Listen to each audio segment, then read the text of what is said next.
ಆತ್ಮೀಯ H16 news ಅರ್ಥಾತ್ ಥೇ ಸೀತಾರಾಮ್ ನ್ಯೂಸದ ವೀಕ್ಷಕರೇ, ನಾನು ನಿಮ್ಮವ ಎಂ ಆಯುಧ ಮಲ್ಲಪ್ಪ ಜೊತೆ ಅವರು. ತಾವು ಈಗ ಸುದ್ದಿಗಳ ಲೋಕಕ್ಕೆ ಎಂಟ್ರಿ ಹೊಡಿತಾ ಇದ್ದೀರಿ. ಈ ಸುದ್ದಿಗಳನ್ನು ಪ್ರತಿಯೊಂದು ನೋಡೋ ಜೊತೆಗೆ ನಿಮ್ಮ ಅಭಿಪ್ರಾಯಗಳನ್ನು ಹೊಸ್ತಾ ಇರ್ರಿ. ಯಾಕಂದರೆ ಈ ಸುದ್ದಿಗಳು ನಿಮಗಾಗಿ, ನಿಮ್ಮ ಬದುಕಿಗಾಗಿ, ನಿಮ್ಮ ವೈಚಾರಿಕೆಗಾಗಿ, ನಿಮ್ಮ ತಿಳುವಳಿಕೆಗಾಗಿ ಅನ್ನೋದು ನಿಮಗೂ ಗೊತ್ತು. ಜೊತೆಗೆ ನಮಗೂ ನಿಮ್ಮೊಂದಿಗೆ ಇದೊಂದು ಮಾತಾಡುವಂಥ ಜೊತೆಗೆ ಸುದ್ದಿಗಳನ್ನು ಬಿಡುವಂಥ ಕೆಲಸ. ಈ ಕೆಲಸದಲ್ಲಿ ನಾವು ನಿಮ್ಮೊಂದಿಗಿದ್ದೀವಿ ಅಂತ ಹೇಳ್ತಾ ನೋಡ್ತಾ ಇರಿ ಸುದ್ದಿಗಳನ್ನು. ಅದೇ ಇವತ್ತು ಯಾರೂ ಕೂಡ ಭಾಗವಹಿಸ್ತಾ ಇಲ್ಲ. ನನಗೆ ಕರೆದಿಲ್ಲ. ನಾನೇ ನಿತಿನ್ ಗಡ್ಕರಿ ಅವ್ರಿಗೆ ಫೋನ್ ಮಾಡಿ ಹೇಳಿದೆ. ನಿತಿನ್ ಗಡ್ಕರಿ ಅವರು ನಾನು ಮುಂದಕ್ಕೆ ಹಾಕ್ತೀನಿ ಅಂತ ಹೇಳಿದ್ರು. ಆಮೇಲೆ ಪತ್ರ ಬರೆದೆ ನಾನು. ಆದರೆ ಇಲ್ಲಿ ಭಾರತೀಯ ಜನತಾ ಪಕ್ಷದ ಲೀಡರ್ಗಳು ಬಹುಶಃ ಪ್ರೆಷರ್ ಹಾಕಿರ್ಬೋದು ಅಂತ ಅನಿಸುತ್ತೆ. ಅವರು ನನಗೇನೂ ಹೇಳ್ದೇನೆ ಮಾಡ್ತಾ ಇದ್ದಾರೆ. ನಾನು ಹೋಗ್ತಾ ಇಲ್ಲ. ನಾನು ಈಗಾಗಲೇ ನಿಗದಿಯಾಗಿದ್ದಂಥ ಕಾರ್ಯಕ್ರಮ ಇಂಡಿನಲ್ಲಿ ಒಂದು ಕಾರ್ಯಕ್ರಮ ಇತ್ತು. ಅದು ಒಂದು ತಿಂಗಳಲ್ಲೇ ನಿಗದಿಯಾಗಿತ್ತು. ಆ ಕಾರ್ಯಕ್ರಮಕ್ಕೆ ಹೋಗ್ತಾ ಇದ್ದೀನಿ. ಅಲ್ಲಿ ಶಂಕುಸ್ಥಾಪನೆ, ಉದ್ಘಾಟನೆ ಕಾರ್ಯಕ್ರಮ ಮಾಡ್ತಾ ಇದ್ದೀವಿ. ಅವ್ರಿಗೆ ಹೋಗ್ತಾ ಇಲ್ಲ. ನಾವು ಪ್ರತಿಭಟನಾರ್ಥವಾಗಿ ನಮ್ಮಿಂದ ಯಾರು ಕೂಡ ಹೋಗಲ್ಲ. PW ಮಿನಿಸ್ಟ್ರು ಹೋಗಲ್ಲ, ಡಿಸ್ಟ್ರಿಕ್ಟ್ ಇನ್ಚಾರ್ಜ್ ಮಿನಿಸ್ಟ್ರು ಹೋಗಲ್ಲ, ಅಲ್ಲಿ ಸಾಗರದ MLA ಅವರು ಕೂಡ ಹೋಗಲ್ಲ. ಕೇಂದ್ರ ಮತ್ತೆ ರಾಜ್ಯ ಸರ್ಕಾರದ ನಡುವೆ ಇದೊಂದು ರೀತಿ ತಿಕ್ಕಾಟ ಶುರುವಾಗಲ್ವಾ ಸರ್? ಈ ರೀತಿ ಬೆಳವಣಿಗೆ ತಿಕ್ಕಾಟ ಕರಿಬೇಕಲ್ವ? ಅವರು ತಿಕ್ಕಾಟ ಪ್ರಾರಂಭ ಮಾಡಿರೋರು ಯಾರು? ತಿಕ್ಕಾಟ ಪ್ರಾರಂಭ ಮಾಡಿರೋರು ಅವರೇನೆ. ಶಿಷ್ಟಾಚಾರ ಭಾಳ ಆತ್ಮೀಯರಾಗಿದ್ದರು. ಭಾಳ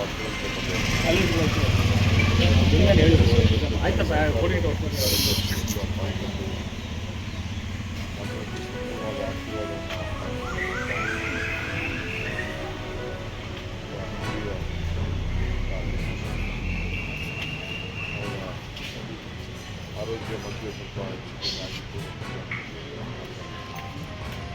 ಕರ್ನಾಟಕ ಸರ್ಕಾರ ಮತ್ತು ವೈಯಕ್ತಿಕವಾಗಿ ಅವರ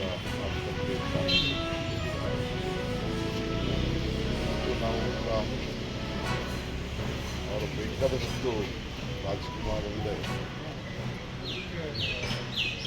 ದಕ್ಷಿಣ ಭಾರತದ ಅನೇಕ ಕೂಡ ಜೊತೆಯಲ್ಲಿ ಒಳ್ಳೆಯ ಹೆಸರು ಕೂಡ ನಮ್ಮ ದಕ್ಷಿಣ ಭಾರತಕ್ಕೆ ಒಂದು ದೊಡ್ಡ ಗೌರವವನ್ನು ಅವರ ಎಲ್ಲ ಅಭಿಮಾನಿಗಳಿಗೆ ಭಗವಂತ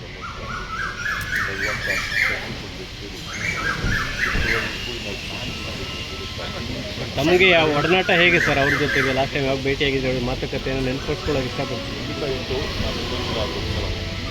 ಸರ್, ಮೇಲ್ಸೇತುವೆ ಉದ್ಘಾಟನೆದೊಂದು ಇಶ್ಯೂ ಆಗಿದೆ. ಅಂದರೆ ಸಿದ್ದರಾಮಯ್ಯ ಅವರಿಗೆ ತಡವಾಗಿ ಆಹ್ವಾನ ನೀಡಿದ್ರು ಅನ್ನುವಂತಹದ್ದು. ಎಲ್ಲೊಂದು ಕಡೆ ಕೇಂದ್ರ ಈ ರೀತಿ ಧೋರಣೆ ಎಷ್ಟು ಮಟ್ಟಿಗೆ ಸರಿ ಅಂತ ಅದು ಅವರು ಸ್ಟೇಟ್ ಗೌರ್ಮೆಂಟ್ ವಿಶ್ವಾಸಕ್ಕೆ ನೇರವಾಗಿ ಅವರು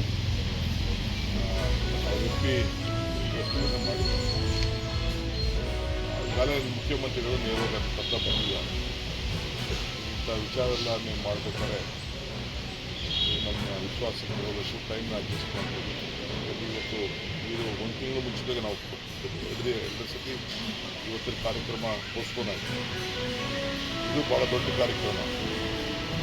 2,000 ಕೋಟಿ ಚಿಲ್ಲರೆ ಹೆಚ್ಚಿಗೆ ಕೋಟಿ ರೂಪಾಯಿ ಇವತ್ತು ನಮ್ಮ ನೀರಾವರಿ ಇಲಾಖೆಯಿಂದ ನಾವು ಖರ್ಚು ಮಾಡ್ತೇವೆ, ಪ್ರಾರಂಭ ಮಾಡ್ತೇವೆ. ಹೋಗಲೇಬೇಕು.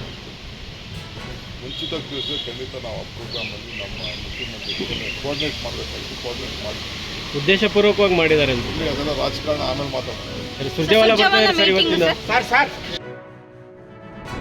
500 ಕೋಟಿ ಜನ ಪ್ರವಾಸ ಮಾಡಿದ್ರು ಅಂತೇಳಿ ಒಂದು KSRTC ಕಂಡಕ್ಟರ್ ಆಗಿದ್ದಾರೆ ಸಿದ್ದರಾಮಯ್ಯನವರಂತ ಒಂದು ಹೇಳಿಕೆ ಬರ್ತಿತ್ತು ಮಾಧ್ಯಮದಲ್ಲಿ. ನಾನಿವತ್ತು ಹೇಳೋದು ಸರ್ಕಾರಕ್ಕಿಷ್ಟೇ, ಯಾರು ಟಿಕೆಟ್ಗೆ ಹಣ ಕೊಟ್ಟು ತಗೊಳ್ತಾರೆ ಅವ್ರಿಗೆ ಸೀಟೇ ಇರಲ್ಲ, ಅವರು ನಿಂತ್ಕೊಂಡು ಹೋಗ್ಬೇಕು. ನಾನು ಹೆಣ್ಮಕ್ಳಿಗೆ ಸೀಟ್ ಫ್ರೀ ಕೊಡೋದಕ್ಕೆ ವಿರೋಧ ಇಲ್ಲ. ಆದರೆ ಕಾಸು ಕೊಟ್ಟು ಟಿಕೆಟ್ ತಗೊಂಡು ನಿಂತ್ಕೋಬೇಕು, ಬಿಟ್ಟು ಹೋಗೋರು ಕೂತ್ಕೋಬೇಕು ಅಂದರೆ ಯಾವ ನ್ಯಾಯ? ಇದನ್ನು ದೇಶಪಾಂಡೆ ಅವರು ಕೂಡ ಹೇಳಿದ್ದಾರೆ.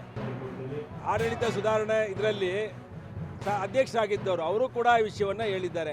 ಶಾಲಾ ಮಕ್ಕಳು ಇವತ್ತು ಹಣ ಕೊಡ್ತಾರೆ, ಬಸ್ ಪಾಸ್ ತಗೊಳ್ತಾರೆ, ಅವ್ರಿಗೆ ಟೈಮಿಗೆ ಸರಿಯಾಗಿ ಬಸ್ ಬರಲ್ಲ, ಮತ್ತು ಅವ್ರಿಗೆ ಸೀಟ್ ಇರಲ್ಲ, ಗಾಡಿಗಳು ಬಸ್ಗಳು ಅಲ್ಲಲ್ಲೇ ಕೆಟ್ಟು ನಿಂತ್ಕೊಂಡ್ಬಿಡ್ತವೆ. ಈ ಸಂದರ್ಭದಲ್ಲಿ ಸೀನಿಯರ್ ಸಿಟಿಸನ್ ಅವ್ರು ಹಣ ಕೊಟ್ಟು ಟಿಕೆಟ್ ತಗೊಳ್ತಾರೆ, ಅವ್ರಿಗೂ ಕೂಡ ಸೀಟ್ ಬಿಡಲ್ಲ, ಅಲ್ಲಿ ಖಾಲಿ ಇರೋ ಸೀಟಲ್ಲಿ ಅವ್ರು ಕೂತಿರ್ತಾರೆ. ಈ ಪರಿಸ್ಥಿತಿ, ಈ ಸರ್ಕಾರ ದಿವಾಳಿ ಎದ್ದಿದೆ, ಹಣ ಇಲ್ಲ.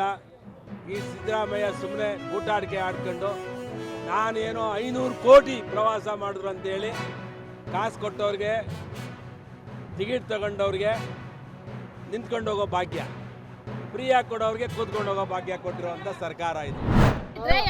ಅದು ನೀರಿಂದು ಬಂದಟ ಇಷ್ಟಿರಾದ್ರೂ ಯಾವ ರಕ ಯಾವ ಎಷ್ಟು ದಿನದಿಂದ ಸಮಸ್ಯೆ ನೀರಿಂದ? 2-3 ತಿಂಗಳು ಕಿಲೋ ಸಮಸ್ಯೆನೆ. ಹಿಂಗೆ ಎಲ್ಲಿಂದ ತಗೊಂಡು ಅಲ್ಲಿ ಮನೆ ತಗ ಬರಲ್ಲ? ಮನೆ ತಗ ಬರಲ್ಲ, ಮನೆ ತಗ ಎಲ್ಲೂ ಬರಲ್ಲ. ಎಲ್ಲಿ ಅಷ್ಟು ಸಮಸ್ಯೆ ಎಲ್ಲಿಂದ ತಂದು ಕುಡಿತಾರೆ. ಕುಡಿಯೋ ನೀರಿಗೆ ಬೇಕಾದ್ರೆ ಓಟ್ ಹಾಕದಿನ ಓಟ್ ಹಾಕಕ್ ಬರ್ರಿ ಬರ್ರಿ ಬರ್ರಿ ಹಾಕ್ರಿ ಅಂತ ಹೇಳ್ತಾರಲ್ಲ, ನೀರಿಗೆ ಯಾರು ತಂದು ಒಂದು ಬಿರಿ ನೀರು ಕೊಡಂಗಿಲ್ಲ. ಹಾಕ್ಬಾರ್ದು ಅಷ್ಟೇ, ಅದನ್ನು ಕರೆಕ್ಟ್. ಯಾರು ಅದೇ ಮನೆ ತಗ ಯಾರು ನೆಟ್ಟಿಗಿರ ನಿಲ್ಸೋದೇ ಇಲ್ಲ.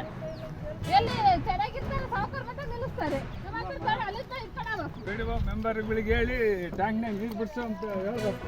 ಏನು ಮಾಡೋಕ್ಕಾಗಲ್ಲ, ಅದು ನಂಬರ್ ಸುಮ್ಮನೆ ನಂಬರ್ ಆಗದ.